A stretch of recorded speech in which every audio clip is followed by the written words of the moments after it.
আসসালামু আলাইকুম, welcome back to my channel. আজকে আবারও চলে এসেছি একটি রেসিপি নিয়ে। আমি সুজির খিরসা দিয়ে কিভাবে পাটিসাপটা পিঠা তৈরি করি সেটাই আপনাদের সঙ্গে শেয়ার করব। চলুন প্রস্তুত প্রণালী দেখাচ্ছি আপনাদেরকে। প্রথমেই আমি নিয়ে নিব দুধ। আমি দুধ দিয়েই গোলাবো। অনেকেই এটা পানি দিয়েও গোলাতে পারেন, কোনো অসুবিধে নেই, খুব সুন্দরই হবে। দুধ দিলে হয় কি একটু টেস্টটা ভালো হয়, সেজন্য আমি নিয়ে নিয়েছি। আমি 2 কেজি দুধ জাল করে আমি 1 কেজি করে একটু ঘন করে নিয়েছি। আমি প্রথমে অল্প অল্প দুধ দিয়ে আমি ময়দা আর চালের গুঁড়ো দিয়ে ভালো করে মিক্স করে নেব। আমি 3 কাপ গুঁড়ো নিয়েছি, আমি 1 কাপ নিয়েছি ময়দা, 2 কাপ নিয়েছি চালের গুঁড়ো। প্রথমেই আমি ময়দাটা দিয়ে আমি ভালো করে মিক্স করব, কারণ ময়দাটা একটু বেশি সফট, যার জন্য ময়দাটাকে আমি আগে একটু গুলে নেব, যাতে ভিতরে কোনো রকম কোনো দানা না থাকে, কোনো দলা বেঁধে না থাকে, সেই জন্য। দেখুন আমি গুলে নিচ্ছি। প্রথমে ময়দাটা গুলে নিয়ে দেখুন চালের গুঁড়ো নিয়ে নিয়েছি আমি এখানে 2 কাপ পরিমাণে নিয়ে নিয়েছি। দেখুন আমি অল্প অল্প দুধ দিব আর অল্প অল্প চালের গুঁড়ো দিয়ে আমি ভালো করে মিক্স করে নেব, যাতে কোনো রকম কোনো দলা পেকে না থাকে। এ পর্যায়ে দিয়ে দিব আমি 1 কাপ চালের গুঁড়ো দিয়ে তারপরে আমি মিক্স করে নেব। দেখুন এভাবে একটু ভালো করে মিক্স করে নেবেন, হালকা করে মিক্স করবেন। আমি ভিডিওর স্বার্থে আমি একটু স্পিড বাড়িয়ে দিয়েছি, যার জন্য অনেক বেশি তাড়াহুড়ো দেখাচ্ছে। আসলে মোটেই না, আমি খুবই আলতো করে করে আমি ব্যাটারটা গুলে নিচ্ছি। দেখুন এ পর্যায়ে আমি আরও 1 কাপ চালের গুঁড়ো দিয়ে দিব, দিয়ে আমি ভালো করে মিক্স করে নেব। এভাবে ঘুরিয়ে ঘুরিয়ে ঘুরিয়ে ঘুরিয়ে মিক্স করে নেবেন। খুবই সুন্দর হবে মিক্সটা। তার কারণ হচ্ছে আপনি অল্প অল্প যদি দেন তাহলে মিক্সটা ভালো হয়, একবারে দিলেও হয়, তবে ভালো হয় যদি আপনি অল্প অল্প গোলান। দেখুন এভাবে গুলে নিয়েছি, খুব ভালো একটা নরম হয়ে আসছে। এ পর্যায়ে দিয়ে দিব আমি 1 কাপ চিনি। আমি 3 কাপ গুঁড়ার জন্য আমি নিয়ে নিয়েছি 1 কাপ চিনি। আমি যাতে খুব বেশি মিষ্টি না হয়, কারণ খিরসার ভিতরেও মিষ্টি থাকবে, খিরসাটা অনেক বেশি মিষ্টি হবে। আর এ পর্যায়ে দিয়ে দিয়েছি আমি 1.5 টেবিল চামচ লবণটা একদমই স্বাদ মতো দিবেন, যার যতটুকু প্রয়োজন ঠিক ততটুকুই নিয়ে নেবেন। প্রথমে অল্প দিবেন, পরে টেস্ট করে আবার দিয়ে দিবেন।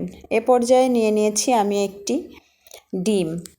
আমি ব্যাটারের সাথে ডিমটা খুব ভালো করে এভাবে মিক্স করে নেব। দেখুন ডিমটা দেওয়ার সাথে সাথেই আমার ব্যাটারটা কেমন একদম সিল্কি সিল্কি একটা ভাগ চলে এসেছে, খুবই সুন্দর হয়েছে, দেখতেও ভীষণ সুন্দর লাগছে। এভাবে বেশ সুন্দর করে ঘুরিয়ে ঘুরিয়ে আমরা মিক্স করে নেব। যত ভালো মিক্স করবেন আপনার পিঠার ব্যাটারটা তত ভালোই সুন্দর হবে। এ পর্যায়ে আমি ঢাকনা দিয়ে রেখে দেব 25 মিনিটের জন্য। দেখুন 25 মিনিট পরে আমি ঢাকনাটা তুলে আমি আবারও একটু নেড়ে চেড়ে দেব। দেখুন 25 মিনিট আমি যখন রেখে দিয়েছিলাম ঢাকনা দিয়ে, আরও একটু হালকা পাতলা হয়ে আসছে। দেখুন একদমই আপনার হ্যান্ড উইস্কের সাথে মোটেও লেগে নেই। যখন হ্যান্ড উইস্কটা আপনি জাগাবেন দেখবেন যে মোটেও ব্যাটার লেগে নেই, তখনই বুঝতে পারবেন আপনার ব্যাটারটা একদমই পারফেক্ট হয়ে গেছে। তো এভাবে ঘুরিয়ে ঘুরিয়ে ভালো করে আরেকবার মিক্স করে দিয়ে আমি আবারও একটা সাইডে রেখে দিয়ে চলে আসব আমি খিরসাটা তৈরি করার জন্য। প্রথমে আমি বসিয়ে দিয়েছি একটা প্যানে গরম হয়ে আসলে আমি দিয়ে দিব 2 টেবিল চামচ ঘি, দিয়ে আমি 1 কাপ সুজি দিব। 1 কাপ সুজি দিয়ে আমি সুজিটাকে ঘিয়ের মধ্যে ভালো করে একটু ভেজে নেব।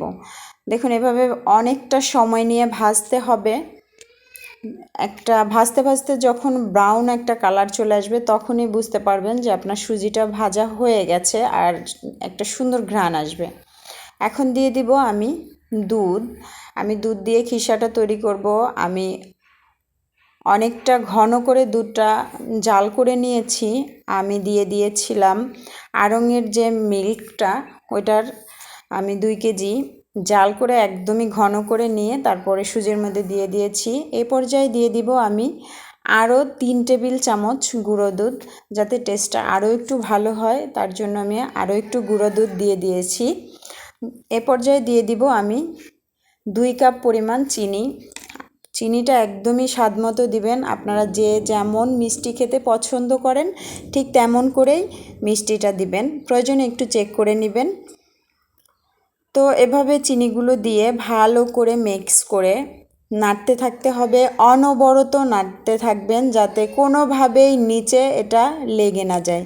এ পর্যায়ে দিয়ে দিয়েছি আমি 3টি এলাচ। এলাচের মুখগুলোকে আমি একটু ফাটিয়ে দিয়েছি যাতে ঘ্রাণটা খুব ভালো করে খিরসার সাথে মিশে যায়। পরে আবার আমি এগুলোকে তুলে ফেলবো যাতে মুখের মাঝে কামড়ে এই এলাচিগুলো কোনোভাবেই না পড়ে। অনেকটা সময় যখন জাল হয়ে যাবে তখন দিয়ে দিচ্ছি আমি একটু স্বাদ মতো লবণ। লবণটা দিয়ে আমি আরও বেশ কিছুক্ষণ এভাবে জাল করে দেখুন, যখন একদমই শুকিয়ে আসবে তখন আমি এলাচির দানাগুলোকে তুলে ফেলবো, না হলে মুখে পড়ে যেতে পারে, যেহেতু আমরা পিঠার মাঝখানে দিব। সো এটাকে নাড়তে নাড়তে দেখুন অনেকটা শুকিয়ে এসেছে, একদমই উঠানোর পর্যায়ে চলে এসেছে। দেখুন এবারে আমি এগুলোকে উঠিয়ে একটা সাইডে রেখে দেব। রেখে দিয়ে দেখুন এভাবে নামিয়ে নেব। নামিয়ে নিয়ে আমি একটা বলে ঠান্ডা করতে দিব প্রায় আধা ঘন্টার জন্য। এ পর্যায়ে ঠান্ডা হয়ে আসলে আমি বসিয়ে দিব চুলায় প্যান। সেই ব্যাটারটা দিয়ে আমি এখন পাটিসাপটা পিঠা তৈরি করব। দেখুন আমি ব্যাটার দিয়ে দিয়েছি। আমি কড়াইটা হালকা কিন্তু ব্রাশ করে নিয়েছিলাম। ব্রাশ করে নিয়ে আমি এই যে বসিয়ে দিয়েছি। দেখুন এভাবে হালকা করে একদম ঘুরিয়ে ঘুরিয়ে পুরো পাতলা করে ব্যাটারটাকে দিতে হবে। দিয়ে এভাবে বসিয়ে দিবেন। দেখুন কেমন আস্তে আস্তে কালারটা চেঞ্জ হয়ে আসছে। যখন কালারটা পুরোপুরি চেঞ্জ হয়ে যাবে বুঝতে পারবেন পিঠাটা একদমই হয়ে এসেছে। এই পর্যায়ে মাঝখানে আমি খিরসাগুলোকে দিয়ে দিব। আপনারাও কম বেশি ইচ্ছে মতো দিবেন, আমি আমার মতো করে দিয়ে দিয়েছি। দিয়ে এভাবে উল্টিয়ে পিঠাটাকে ভাঁজ করে নেব। দেখুন ওই পাশটাও সুন্দর হয়েছে, এ পাশটাও ভীষণ সুন্দর হয়ে গেছে। এবারে ভেজে আমি তুলে নেব। আমি আপনাদের সুবিধার্থে আরও একটি পিঠা তৈরি করে দেখাচ্ছি, আপনাদের বোঝার সুবিধার্থে, যাতে আপনারা বুঝতে পারেন। দেখুন এভাবে ব্যাটারটা দিয়ে এভাবে ভালো করে ঘুরিয়ে দিবেন। এই যে দেখুন খুব সুন্দর গোল হয়ে আসছে। একটু এদিক ওদিক হলে কোনো সমস্যা নেই, হতেই পারে। তো দেখুন চারপাশটা কেমন হয়ে আসছে, কালারটাও চেঞ্জ হয়ে আসছে। দেখুন এই যে ব্যাটারটা আমি দিয়ে দিয়েছি, দিয়ে আবারও ভাঁজ করে এভাবে দেখুন খুব সুন্দর হচ্ছে পিঠেগুলো। এভাবে আমি আস্তে আস্তে সবগুলো পিঠে এক এক করে ভেজে নেব।